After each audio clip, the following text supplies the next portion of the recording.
What's up, everybody? Welcome to Thursday here on Horoscope, and we are on Vampire Week. I chose the movie Near Dark. This is the Blu-ray and the DVD version. I will get into the differences in those later on in the video. 1987, Near Dark, directed by Kathryn Bigelow. The same Kathryn Bigelow who directed Zero Dark 30, The Hurt Locker, Point Break. This is her first directorial solo effort, and she just did a great job on this. It's the story. This is a really kind of unique vampire movie because I don't believe the word vampire was ever used in this.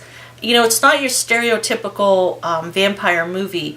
You don't have, people trying to kill them with crosses or, crucifixes or throw holy water on them. It's never treated that way. It's very interesting. You have the character here, Caleb. I'll get into this cover later on. Caleb is played by Adrian Pasdar. I think that's how you say it. Caleb one night sees May, and she's played by Jenny Wright. Now, Jenny Wright, I remember from The Wildlife, and also The Wildlife. There's a movie that needs to come out on DVD, or at least DVD, but there's a whole music rights issue there. And then I remember her from St. Elmo's Fire. But Caleb sees her one night, kind of falls for her, and they go out for, to drive, just kind of hang out. And she's trying to get back because the sun's gonna be coming up very soon, so she needs to kind of get back to her group. And he's lollygagging a bit. She ends up biting him to make him move a little bit quicker so she can get back. It turns out he turns into a vampire, but and getting back to the not the stereotypical thing, like you never see the fangs growing, or none of the characters you ever see with like fangs or anything. They're just kind of, well, as normal as they can be, kind of normal looking folk. So he turns into a vampire, ends up joining the group of vampires she is with, and that's where the cast just gets amazing, because it's basically the Aliens group coming back into this to Near Dark. You've got Lance Hendrickson plays a phenomenal character. He is just, because these characters have been vampires for quite a long time. Most of them have been for quite a long time, and throughout the movie you kind of find out how long they have been turned. So you have his character played so well. He's kind of the patriarch of the group. You have Jeanette Goldstein, who's kind of the matriarch of the group. You've got Bill Paxton, who's kind of the loose cannon and just plays that asshole role to a T that he does so well. And then you've got the younger kid, but I think he's the oldest one in the group. I honestly don't remember that actor's name, but I do remember him from an episode of 21 Jump Street. So Caleb ends up joining the group, and they're not very fond of him. He kind of has to prove himself. Like, why is he here? We really don't want him here. He's an outsider. They kind of don't trust him. Caleb has to learn how to fend for himself, learn how to kill, and he's not used to that. Now, in the meantime, Caleb's father and sister are looking for him because he's just kind of disappeared. But if anything, I mean, the overall film, and so the rest of the story basically is, Caleb traveling with this group, and they're kind of like just a vampire gypsy group traveling around because they've been doing it for so long. Like, nothing's new to them. At night, they go out, they hunt, they get their blood, they do what they do. Nothing's new to them. If anything, watch it for the bar scene. really, it starts with this amazing shot of all of the characters, all the vampire characters on this hill, and it's backlit and the fog's going by. It just looks, it's an amazing shot. And then ends up with them going into this bar, and the bar scene is awesome. It's an awesome scene. I'm not going to give away the ending. Overall, it's a beautifully shot film. It kind of leans more towards the greens and the blues, and it gives a really cool look. Now, for me, another highlight of the film was the score. The score was done by Tangerine Dream. And I really enjoyed their work in Risky Business. Great score for that film as well. The movie just overall works so well. The acting is great. I think it works so well. It was a really good script, and then you have those core vampires that were already established together as a group from Aliens. So they came over and did this. And they already knew each other and stuff, and that really helped out in this movie. Like I said, I'm not going to give away the ending. There is kind of a love story element, but it's a very small part. You get some decent gore in there. Not a ton, but you get some decent gore scenes. Loved it. I just loved it. Now, I want to talk about the difference between the DVD and the Blu-ray. Now, I was doing it in the DVD. This is the DVD version that was put out by Anchor Bay. You can open it up. It's really cool. As you can tell, it's kind of got that shine on it.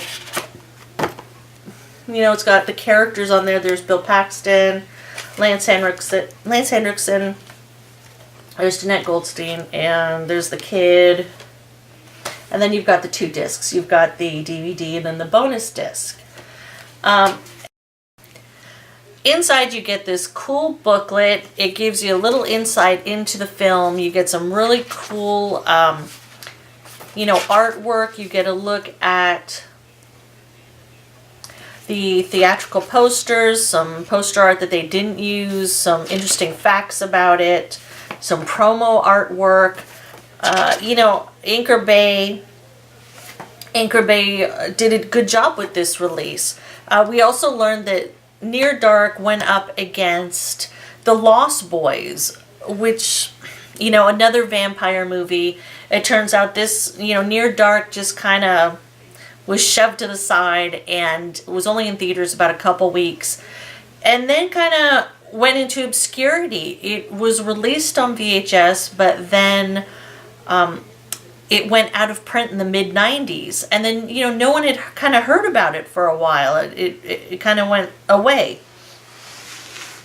And Anchor Bay puts out this release, very nice release. You've got the slip box, you've got the nice artwork. They did a good job. The transfer is decent. You get the booklet, and it's good. It's a good set. Now you've got the audio commentary with Kathryn Bigelow. It's a 47-minute kind of making of behind the scenes. You've got one deleted scene with an audio commentary with Kathryn Bigelow.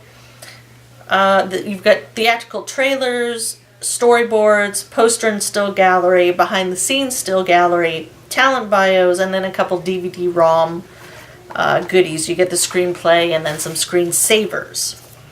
So that's the DVD. Now, here is my problem. This is the Blu-ray. This was released by Lionsgate. Shame on you, Lionsgate. Absolutely shame on you. Because they obviously have gone for the Twilight look, the Twilight crowd. They've made Caleb's character look like, the Twilight guy with his face kind of all whitish.